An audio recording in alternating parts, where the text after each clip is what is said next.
Kutokana na kuwa na faida kemkem kwa wanadamu juu ya kile anachokizalisha, amekuwa akijulikana sana na watu. Watu humtaja kwa ubora na uzuri wake midomoni mwao, lakini pamoja na yote hayo hakosi maajabu. Na leo nakwenda kukufahamisha maajabu ya mdudu nyuki.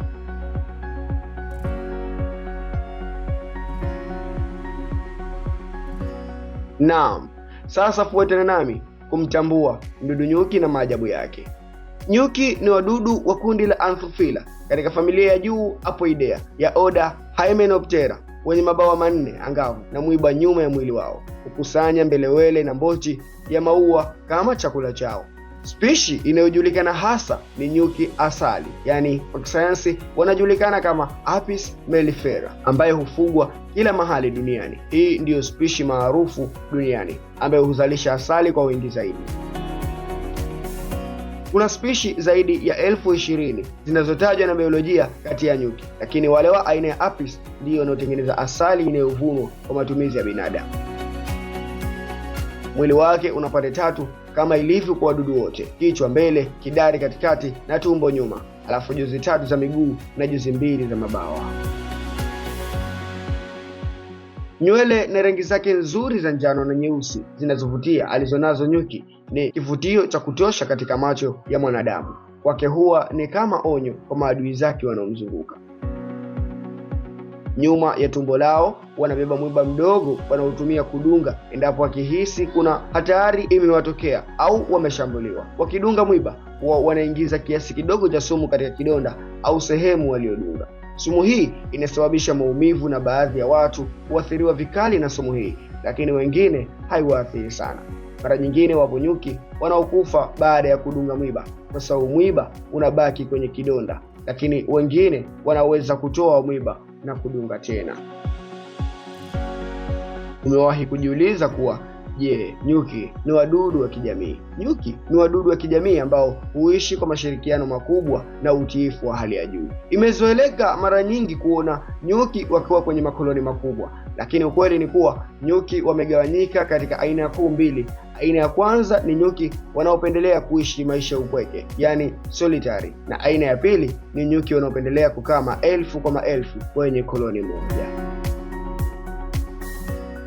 Spishi kadhaa za nyuki ni wadudu wa kijamii, maana yake wanaishi kwa makundi, si peke yao kama aina nyingine za nyuki. Wanajenga sega na nta ndani ya mzinga wa nyuki na humu wanatunza asali yao.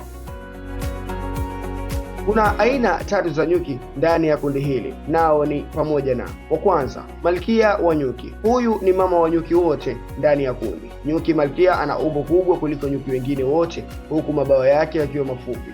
Ukubwa huu unatokana na huduma za pekee anazozipata kutoka kwa wafanyakazi. Kazi pekee ya malkia ni kutaga mayai ambayo hupitia hatua zote za ukuaji hadi kufikia nyuki wakubwa na kuingia kwenye majukumu ya kila siku. Malkia wa nyuki ndiyo mama wa nyuki wote kwenye koloni.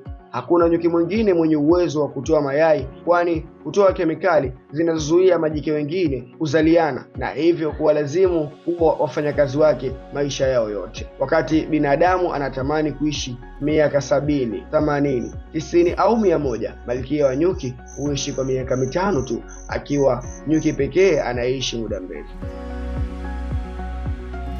Aina ya pili ni nyuki wafanyakazi. Hawa ni wakazi wengi wa mzinga na wote ni wa kike. Majukumu ya nyuki wafanyakazi ni kujenga, kulinda, kufanya usafi, kuhakikisha mzunguko wa hewa wa ndani ya mzinga kwa kupiga mabawa yao na kutafuta chakula cha kutosha kwa ajili ya malkia na watoto. Shughuli ya kutafuta chakula siyo ya mchezo. Wafanyakazi hulazimika kusafiri umbali mrefu kutafuta maua mengi kwa ajili ya malighafi ya chakula chao. Tafiti zinaeleza kuwa safari moja ya kwenda kutafuta chakula, nyuki hutembea takriban maua 100. Ndani ya mzinga hubaki nyuki wengine ambao kazi yao ni kupokea malighafi hizo na kuzichakata ili kukamilisha asali. Nyuki wafanyakazi ni wadudu wakorofi na wakali, kukubaliana na yoyote anayehatarisha usalama wa malkia wao bila kujali kama wanahatarisha maisha yao. Hawa ndio jeshi kamili katika jamii ya nyuki. Nyuki wafanyakazi huishi kwa muda wa wiki 6 tu. Aina ya 3 ni nyuki wa kiume. Ni wachache na kazi yao pekee ni kumpanda malkia. Kwa upande mwingine, nyuki dume hawana kazi. Inaelezwa kuwa wakati mwingine nyuki dume hutegemea nyuki kufanya kazi wampe chakula. Je, unadhani ni jinsi gani nyuki wanaweza kutambuana katika kundi? Kwa kawaida nyuki huwa wanaishi kifamilia. Familia moja haiwezi kwenda kwenye familia nyingine. Kwa nini hawawezi? Hawawezi kwa sababu nyuki hutambuana kwa kutumia harufu itokanayo na malkia. Kila malkia huwa na harufu yake. Kwa hiyo kundi moja haliwezi kwenda kundi jingine kwa sababu makundi yao hayafanani harufu. Ikitokea nyuki mmoja amepotea na akaingia kwenye kundi jingine, wale nyuki vibarua watakachokifanya ni kumwangalia kwa kaja na nini. Kama amebeba chakula, watamwacha aweke chakula, kisha wataamua kumuua au wamwache aondoke. Mara nyingi nyuki huwa wanamuua tu. Nyuki wanapeperusha mabawa yao ili kutoa maji kwenye nekta na kusambaza harufu ya mawasiliano. Huyu nyuki mtendakazi, yani wa kike, anatoa harufu kutoka kwa mfuko wake wa ndani ili kuvutia wenzake kuungana naye. Nyuki hawa wafanyakazi wanakula kwa pamoja na kushirikishana harufu spesheli kutoka kwa malkia. Nyuki wafanyakazi hutumia aina ya gundi, propolis au gundi la nyuki ili kuziba nyufa na kuweka mazingira kuwa safi. Gundi hili linatengenezwa kwa kuchanganya mate, nta na utomvu wa miti au mimea mingine. Uwepo wa malkia unadhihirishwa na uwepo wa pheromone. Anasisitiza, pheromone za malkia wa nyuki zinapoisha huashiria kuwa malkia hawezi tena kutawala. Hivyo wafanyakazi huanza mchakato wa kumlea malkia wa dharura. Wanaanza kujenga vyumba kwa ajili ya mabuu wachanga 10 hadi 20 wa kike, ambapo mmoja wao atakuwa malkia anayefuata.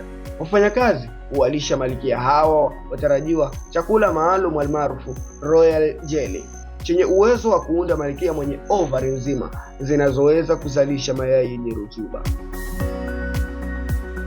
Malkia wa kwanza kutoka kwenye buu huwaua malkia wenzake waliolelewa pamoja ili kuhakikisha yeye ndiye wa kwanza na wa mwisho. Ikiwa wawili wataibuka kwa wakati mmoja, basi wawili hao watakuwa na vita vya kufa na kupona.